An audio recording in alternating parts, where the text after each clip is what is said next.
Ignited Minds Tutorials, a renowned online educational platform, has recently uploaded a comprehensive video on the topic of triangles and mass geometry for Class 9 students studying under the CBSE and Maharashtra State Board. This video aims to provide knowledge and explanations to help students understand the fundamental concepts of triangles. Triangle, a polygon with 3 sides and 3 angles, is an essential topic in geometry. The video emphasizes various aspects of triangles such as types, properties, and formulas.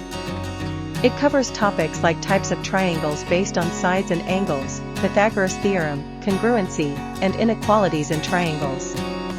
Through this video, Ignited Minds Tutorials has carefully explained these concepts using visual aids and step-by-step examples. The goal is to make learning interactive, engaging, and easy to comprehend. Students will develop a strong foundation in triangles, enabling them to solve complex problems. The video encourages students to actively participate by sharing doubts and questions, fostering a healthy learning environment. Additionally, Ignited Minds Tutorials also provides downloadable study materials and practice questions to supplement the video lessons. In conclusion, Ignited Minds Tutorials educational video on triangles and mass geometry for Class 9 is a valuable resource. For students studying under the CBSE and Maharashtra State Board, IT equips students with essential knowledge and helps them build a strong mathematical foundation. Explore the video and unlock the world of triangles and maths.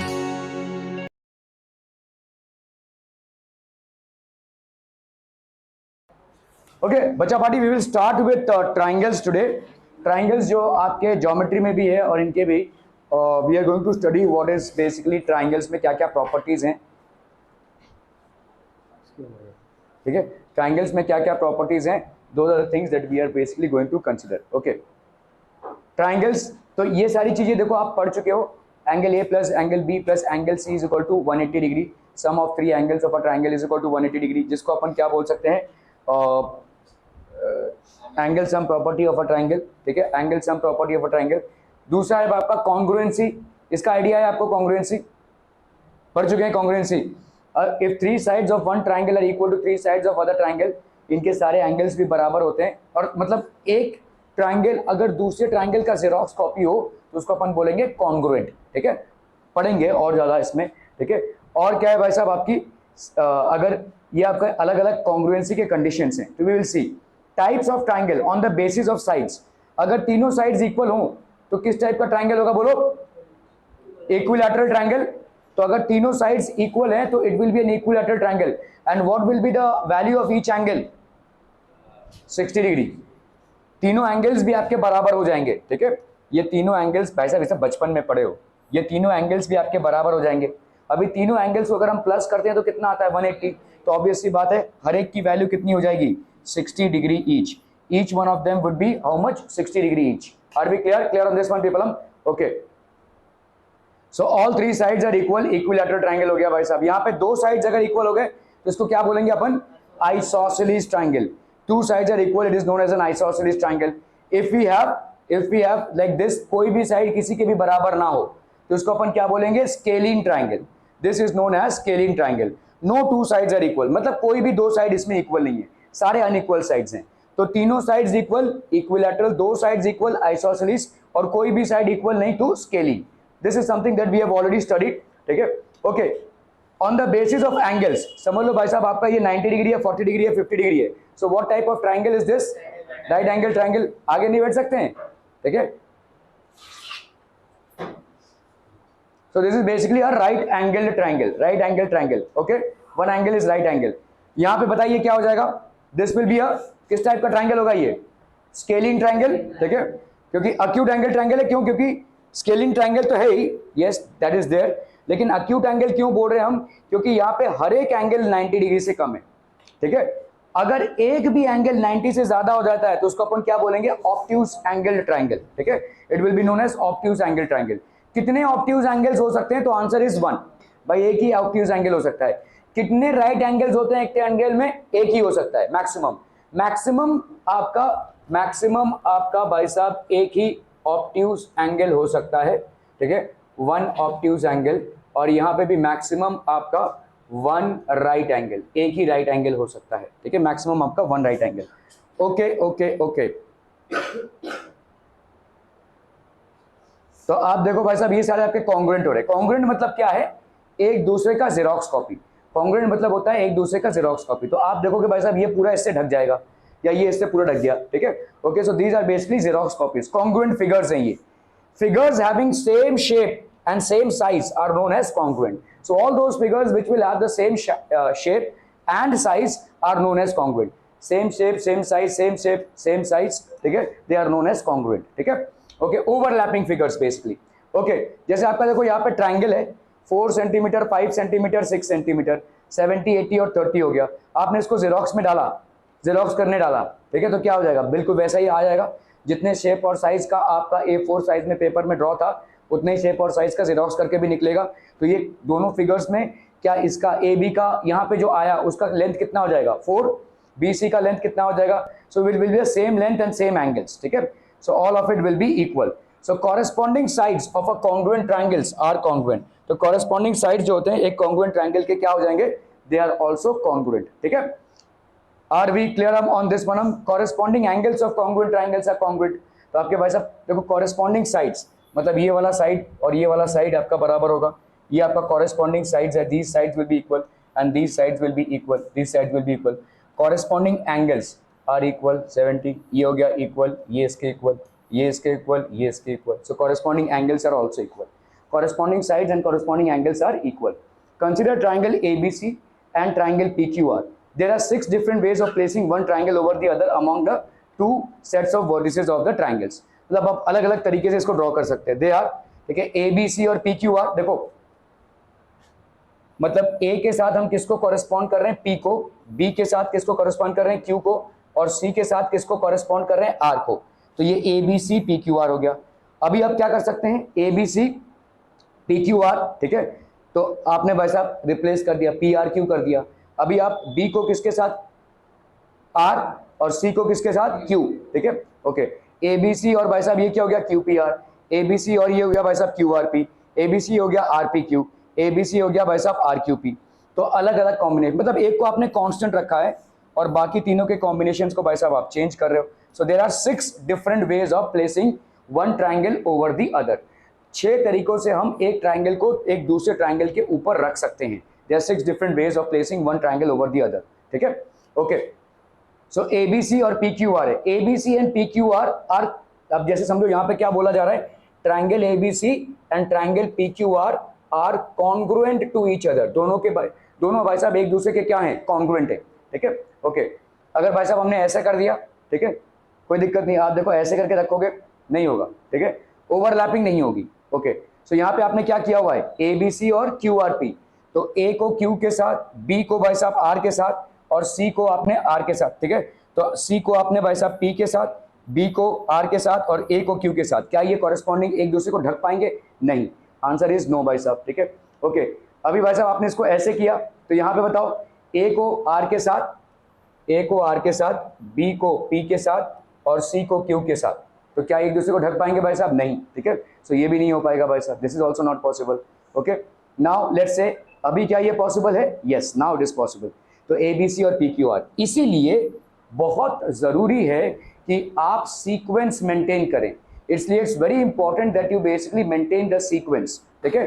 अगर आप congruency दिखा रहे हैं, if you are basically producing congruency का sequence maintain करना बहुत जरूरी है। कॉन्ग्रुएंसी का सीक्वेंस मेंटेन करना बहुत जरूरी है, ठीक है। तो ABC और PQR ये आपके कॉन्ग्रुएंट हो गए, इनका सीक्वेंस मेंटेन करना बहुत जरूरी हो जाता है। ओके,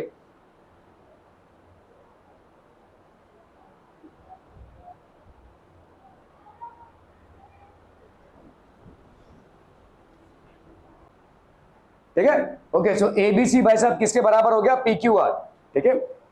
ओके, तो आपका भाई साहब यहाँ पे हो गया PQR।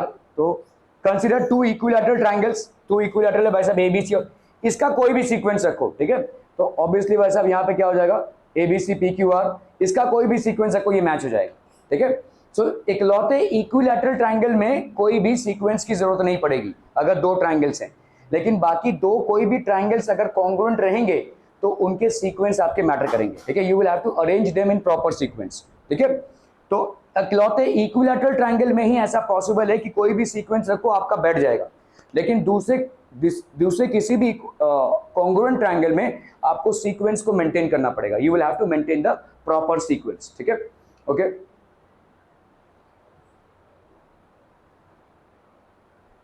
सो टू इक्विलैटरल ट्रायंगल्स भाई साहब क्या हो जाएंगे, two equilateral triangles of same size are congruent for all 6 correspondences, ठीक है। इसको लिख लीजिए भाई साहब फटाफट, टू इक्विलैटरल ट्रायंगल्स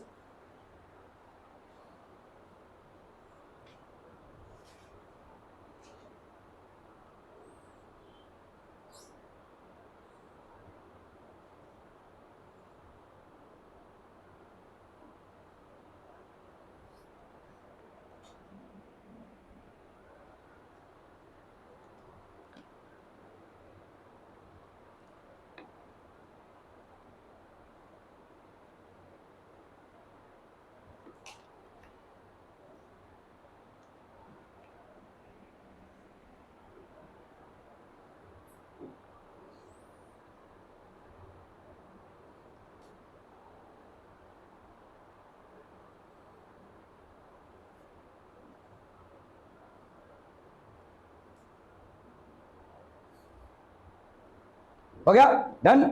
सिर्फ इक्विलैटरल ट्रायंगल्स में सीक्वेंस मैटर नहीं करता है, लेकिन बाकी कोई भी दो कॉन्ग्रुएंट ट्रायंगल्स होंगे तो you have to be very specific about the sequence. जैसे अगर मैं बोलूं यहां पे कि भाई साहब triangle A B C, congruency का ये साइन होता है, देखो, ठीक है, ये कॉन्ग्रुएंसी का साइन है, ऐसा ऐसा कॉन्ग्रुएंसी का साइन है, और हमने लिखा let's say triangle P Q R.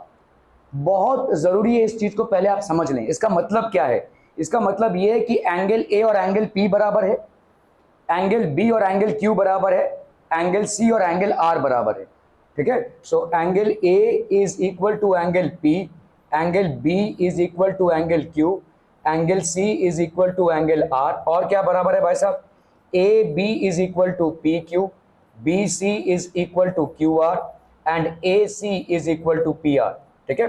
Corresponding angles are equal and also corresponding sides are equal, ये बहुत जरूरी है, ठीक है, इसको समझना, ठीक है। तो ये सिर्फ और सिर्फ ये जो है, मतलब अगर आपने देखो यहाँ पे अगर ऐसा लिख दिया triangle A B C is congruent to triangle Q P R, तो इसका मतलब अलग हो जाएगा।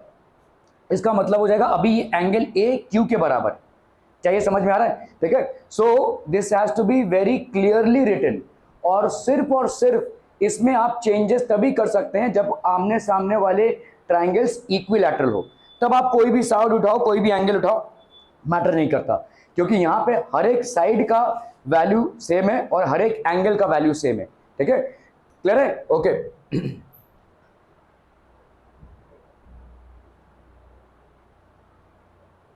Sufficient condition for congruency of two triangles.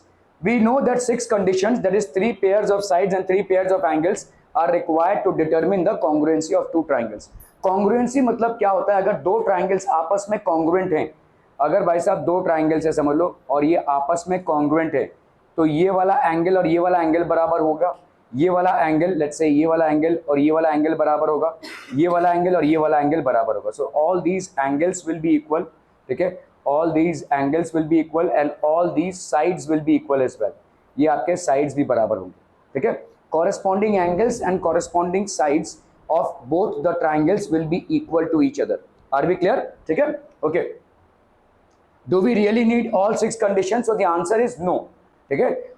सारे 6 conditions आपको नहीं चाहिए congruency prove करने के लिए। तो अभी हम देखेंगे क्या क्या conditions आपको चाहिए congruency को prove करने के लिए। All 6 conditions are not required, ठीक है।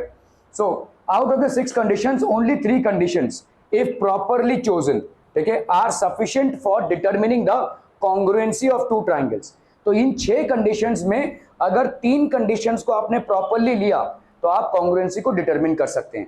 When these 3 conditions are satisfied, then the other 3 automatically get satisfied and hence the triangles become congruent, ठीक है। तो अगर ये 3 condition fulfill होते हैं तो बाकी 3 condition आपके fulfill हो जाएंगे। तो हर बार आपको कॉन्ग्रुएंसी को प्रूव करने के लिए within 2 triangles you have to just pick up 3, ठीक है, और इन 3 कंडीशंस को अगर आप प्रूव कर सकते हैं then the triangles are congruent, ठीक है। Okay, so let's look at it, these sufficient conditions will be referred to as test of congruency of triangles, ठीक है। ओके, सो पहला आता है आपका, लिख लीजिए SAS, ठीक है, साइड एंगल साइड। SAS मतलब होता है भाई साहब आपका साइड एंगल साइड, ठीक है। इसका मतलब क्या है, इसका मतलब है कि अगर एक ट्रायंगल का 2 साइड और उसके बीच वाला एंगल दूसरे ट्रायंगल के 2 साइड उसके बीच वाले एंगल के बराबर है तो 2 ट्रायंगल्स आर कॉन्ग्रुएंट, ठीक है। तो जैसे समझो भाई साहब यहां पे एक ट्रायंगल है और ये आपका एक ट्रायंगल है, ठीक है, ये 2 साइड हो गए, ये 2 साइड हो गए और इनके बीच का एंगल और ये बीच का एंगल, तो समझ लो ये ABC, ये हो गया PQR, ठीक है। तो अपन यहाँ पे क्या बोल रहे हैं, AB is equal to PQ, BC is equal to QR, और क्या है बोलो, angle ABC is equal to angle PQR, ठीक है, ऐसा है। तो ये दोनों ट्रायंगल्स यहाँ पे कॉन्ग्रुएंट हो जाएंगे। ध्यान दीजिए यहाँ पे 2 साइड उनके बीच का एंगल और उनके बीच का angle, if 2 sides and the angle including them, if 2 sides and the angle including them are equal then the 2 triangles are congruent. तो triangle ABC is congruent to triangle PQR, ऐसा अपन बोल सकते हैं, triangle ABC is congruent to triangle PQR, ठीक है। यही होता है आपका SAS। अब देखो यहाँ पे कंफ्यूज मत होना, लेकिन आप इस एंगल को नहीं ले सकते, you will have to take the angle between the 2 sides, angle between the 2 sides, you will have to choose the angle between the 2 sides, you cannot take any other angle out here, आप किसी दूसरे angle को consider नहीं कर सकते। और इसीलिए देखो SAS है, मतलब ये जो एंगल है ये दोनों इक्वल साइड्स के बीच में है, समझ में आ रहा है, वरना तो हम SSA भी लिख सकते थे या ASS भी लिख सकते थे, बट दोनों आपके रॉन्ग है। SAS लिखने का रीजन ही ये है कि जिस एंगल को आप कंसीडर कर रहे हैं वो दोनों इक्वल साइड्स के बीच वाला एंगल हो, ये वाला एंगल नहीं ले सकते, ये वाला एंगल नहीं ले सकते, ठीक है।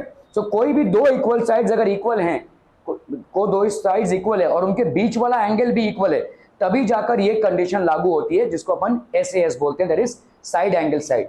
ठीक से इसको समझ लीजिए क्योंकि ये आपके 10th में भी है, यहाँ पे गड़बड़ करेंगे तो वहां पे भी तो और ज्यादा रायता फैलेगा, ठीक है। So these are very important people, ठीक है। ओके,